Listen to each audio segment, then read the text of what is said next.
Is this a good spot? Yeah, I figured this is a good spot. I need to get probes ASAP.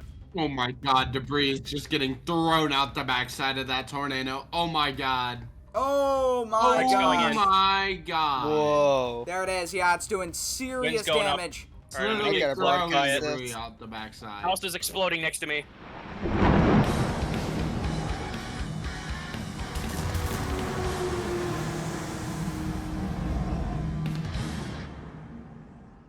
Hey guys, welcome back to another video. Today I am back in Twisted, continuing the storm chasing series, and I'm joined by AJ, Tofu, and Gillett. And we're going to be doing something a little bit unconventional. Usually we don't use custom vehicles for these videos, but we're doing it for this one, and we've got a lineup of them. So we've got interceptors and broadcasting vehicles, as well as a full-on tornado tank. So this is going to be pretty cool, and we'll see how it goes. Alright, so if you guys want to go ahead and introduce your custom vehicles, we'll start with Gillett and go down the line.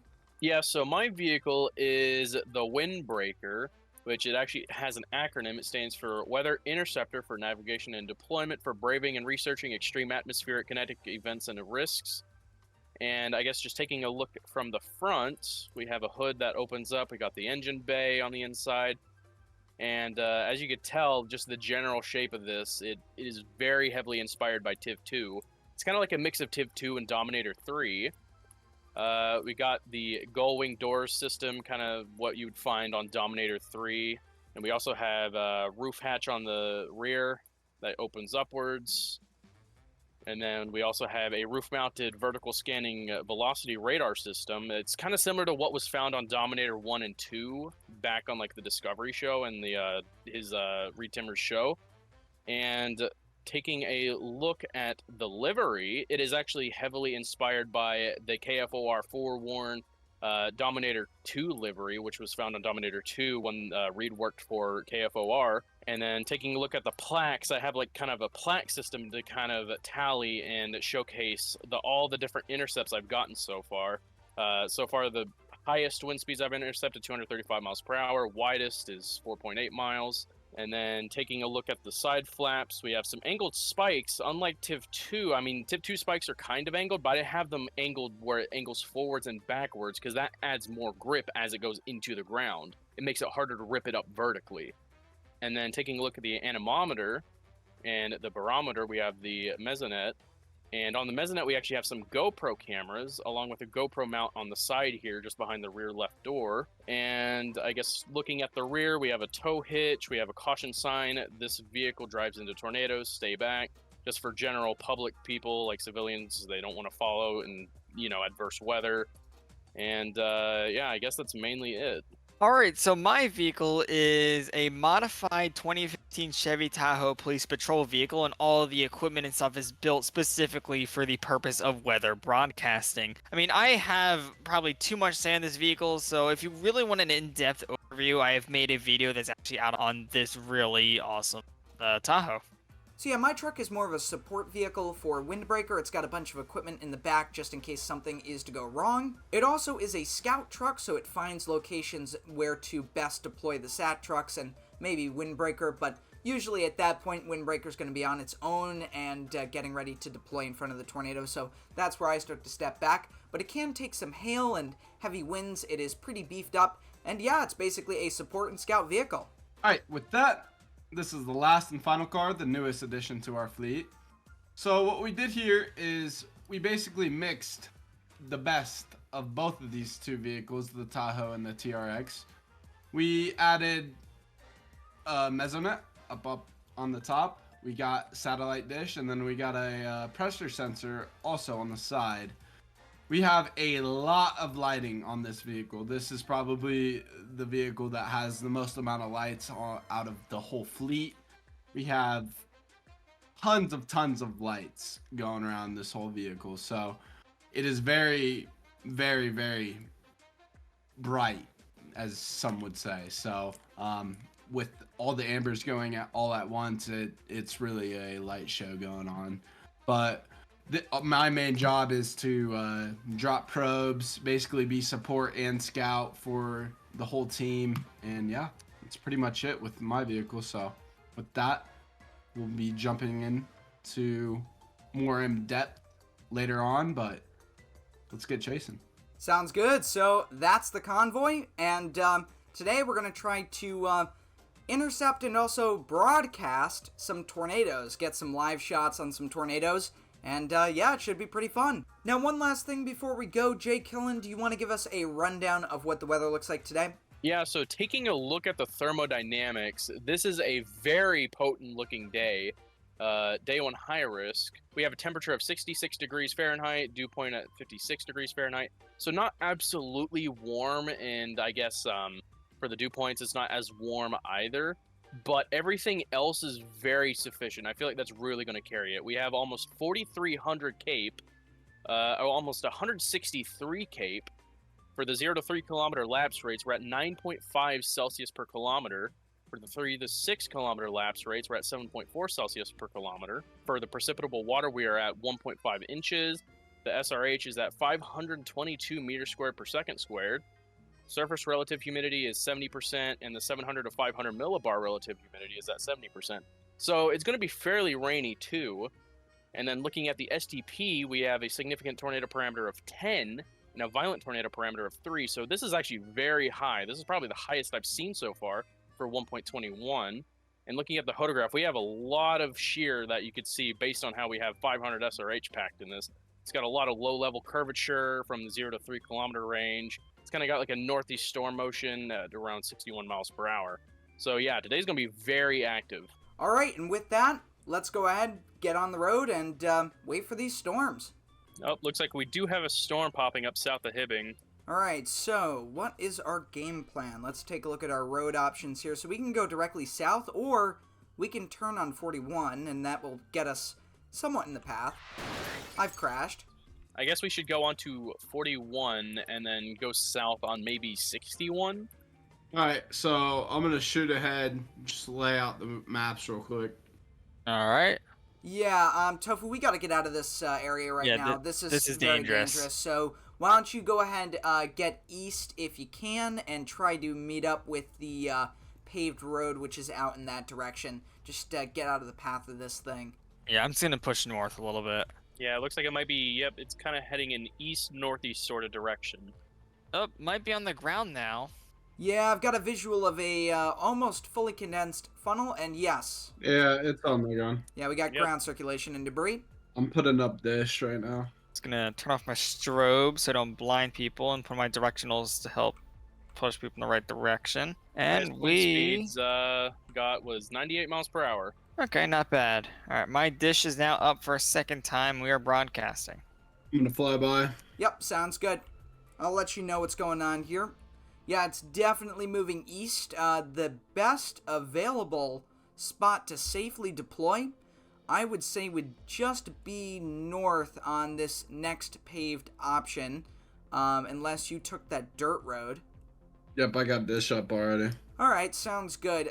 Just a heads up, you may want to move north on the next paved option. You might be good up for a little while, maybe 41 if the tornado decides to start going more north. But, Tofu, I would really warn you against staying at that spot for too long because... the hail will be coming through, right? Yeah, not only that, the tornado may start shifting north, and that could put you in the direct path. Yeah. That is a good point. Oh, I see that. Yeah. Damage. Farmhouse getting obliterated. Oh my god. To the south of it, I'm watching it happen. All right, yeah, the damage is pretty decent. The roof and some exterior walls was blown off of this farmhouse here. There's an injured person in the yard. All right, Tofu, I'm going to fly south. You just watch out for that rain wrapping around the tornado. Yep. Yeah, be careful. It is. It's starting to go more northeastward according to the new warning. I'm actually in reposition. Yeah, I don't feel safe here. It looked Yeah, good, but then I'd it drop. did shift. Yeah, I'd go a little bit further south just in case if it shifts more eastward out of nowhere. Oh, we have a nice classic supercell just to our west of this one. Yeah, that might be our next target in just a moment. Just gotta get the spikes in. Wind's going up rapidly, 130 miles per Whoa, hour. that thing moves fast. Yeah, he's in it. All right, we're fully dropped. Yeah, it is moving pretty fast, so it might go by up 140, 150, 160, 170, 190 for a split second. What? I think it was a sub-vortice. 170, consistent. Oh, hey, look to our left. There's a funnel developing over there. What do you think our game plan should be? Stick with this tornado or head to the new one? You know what? I think we should go south and just fly through Veracruz because we can't go north on this thing. Our best option, just get west, go north. Oh yeah, that is a huge wedge now. I have a feeling Almora's just gonna be wiped off the map, even though it didn't even directly hit it. I feel like it has that large of a wind field. I do see Almora right now, and so far I'm not seeing any damage, so the wind field might not be as large as I initially thought it was, but yeah, it's still very close. I'm deploying probes. Yeah. Probes got direct intercept. Yeah, Almora got off pretty scot-free. Yeah, I think I'm in a pretty good spot now, though the one thing that might be risky is the debris if this thing hits Fedora. AJ, were you able to get across its path after it moved a little more north? Yes. I'm now parallel to it now. Just be mindful. We have another tornado on the ground. Looks fairly large. It's going straight for the small town of Sylvia. It's got pink TVS. Not good. I will turn over I'm and heading that way. That's cover that when I one- can. No one's on that. I gotta go down. Yeah, I'm going to stay with this one with Windbreaker, and we'll watch what this thing does. But yeah, report when you can when you get down there. It does seem to be weakening a lot. It's down to yellow TBS. It may also be occluding to the north slightly. Very large tornado down south. Very large. I'm getting knocked around a little bit by debris, not a whole lot. Some of the siding on the storefront next to me. Yeah, Bedora just dodged a bullet. Highest I got was 94 miles per hour on my probe, and that was not a direct hit, but it was on the outer circulation. I'm probing in Sylvia and flipping around. I'm already getting winds. Do we know if it's going directly into town or It is is. Yeah, we're going to need to be down there for search and rescue.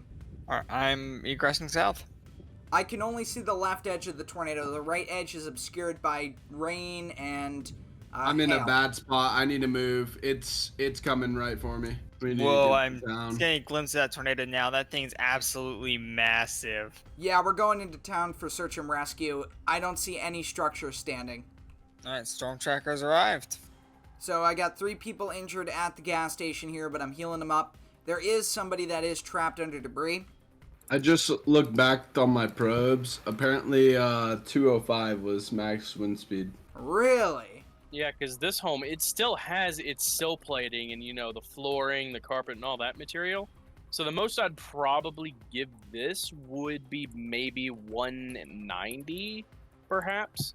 Like 200, if it was completely, you know, gone, like everything, the floor, the sill plate's gone, I'd give it 200. And if contextuals really support it, I might up it to maybe 201 to 205 for like a home like this, for instance. Like every single sill plate on this home's gone. All the flooring is gone. I mean, AJ got 205 miles per hour on the winds just to the north over on that road. So, I mean, I'm actually kind of like torn on if I should actually rate this in like the low end part of the EF5 rating. Now, there is one thing that you can sort of take into consideration. You'll notice that there are some trees that are totally debarked, some with some leaves still on them. So that is something that you can sort of take into consideration when you make your rating is that. And that's what's cool about this game is now with the new rating system is that you can choose whether or not it might be higher because of contextual data. Alright, so I am a little bit concerned about this storm, mainly because of where it spawned. And knowing that we're having some long trackers today, or long track tornadoes, where it's positioned, it's going towards Hazelton. Multiple vortices on the ground. I'm just trying to push north. I am far back, but I'm going to try and make my way there.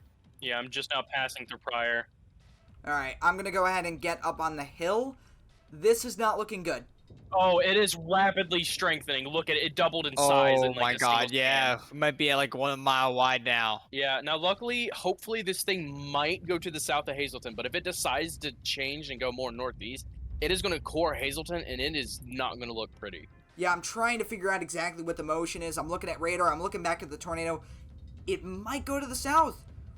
Hazelton might dodge a bullet on this one, but I don't know. It's It's really going hard more to tell. east-southeast. As long as it goes this direction. I mean, Almora might be in the path, but I mean, it's not going to be as bad as Hazelton if it decides to go up into that. We got another tornado on the ground to the south.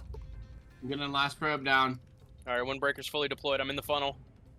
So far, it's relatively weak, actually. I see that new tornado. Oh my god. I think I might be in the path of that, but I'm gonna. Oh, multi-vortex, multi-vortex. I see multiple vortices. That's going right Oh, for prior. backside. Yeah, right now, where I'm at, it's not moving left or right. It's kind of teetering back and forth, but it's basically stayed in the same spot. I'll watch this thing from a closer range. It's definitely starting to widen out a lot more. I'm like close to the, I'm pretty close to the bank side of this thing. It's not really got a huge, oh, we got debris. Debris, I'm getting hit by debris. I got big hail too. I gotta get inside. My equipment's definitely getting messed up there. There goes some rolling wheels, some pieces of roof, just pieces of everything flying on the back side of this. It is destroying those mobile homes. Yeah, Cherokee Village is next on. Whoa, big lightning. Cherokee Village is next under the gun. Yeah, this town's gonna get hit. All right, yeah, gonna be bad. it's gonna directly hit the town. Nope. Yeah, it's going right through the center. All right, we gotta cut through it. Also very strong on radar. Is this a good spot? Yeah, I figured this is a good spot. I need to get probes ASAP. Oh my god, debris is just getting thrown out the backside of that tornado. Oh my god. I can hear destruction. Oh my Wind's going god. in. Oh my god. Whoa. There it is. Yeah, it's doing serious Wind's going up. damage. It's All right, I'm literally gonna get a black throwing guy at debris this. out the backside. House is exploding next to me. Oh, you see 140. the yellow house? It's slabs. Yeah, I it's got it. slabbing things. Oh, there it goes. 170, 180. Yeah, pretty solid intercept.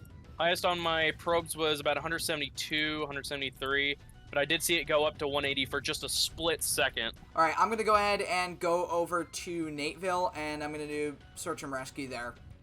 All right, we're in town, and let's see. Yeah, Everything's gone. yeah, this southern portion of town is not looking good. Yeah, so for Cherokee Village, I ended up giving it a high-end EF3 rating at 165 miles per hour. Now, even though I did end up getting around 180 miles per hour when I intercepted, it's just that there are still some homes left intact, and then a lot of trees still intact over there as well. So usually, if contextuals will support it, I will rate like a lower bound home as maybe 170 to 175 at most. And then for expected homes, like I mentioned over when we were doing the damage assessment down in Sylvia, where I may sometimes rate like an expected home as 205 to maybe 210 at most. But yeah, it just really depends if the contextual support like violent enough damage. Like if the entire town was gone and if every tree was down and like, you know, some debarking on most of the trees, then I would have maybe given this tornado up here in Cherokee Village maybe a EF4 rating. And then if the same thing happened down in Sylvia, I might have actually given it a EF5 rating for that one. So there it is. There is the damage assessment for some of the major tornadoes we experienced today. And yeah, with that, if you guys have enjoyed this video, make sure to leave a like and a comment. And I'll see you all next time, guys. Goodbye.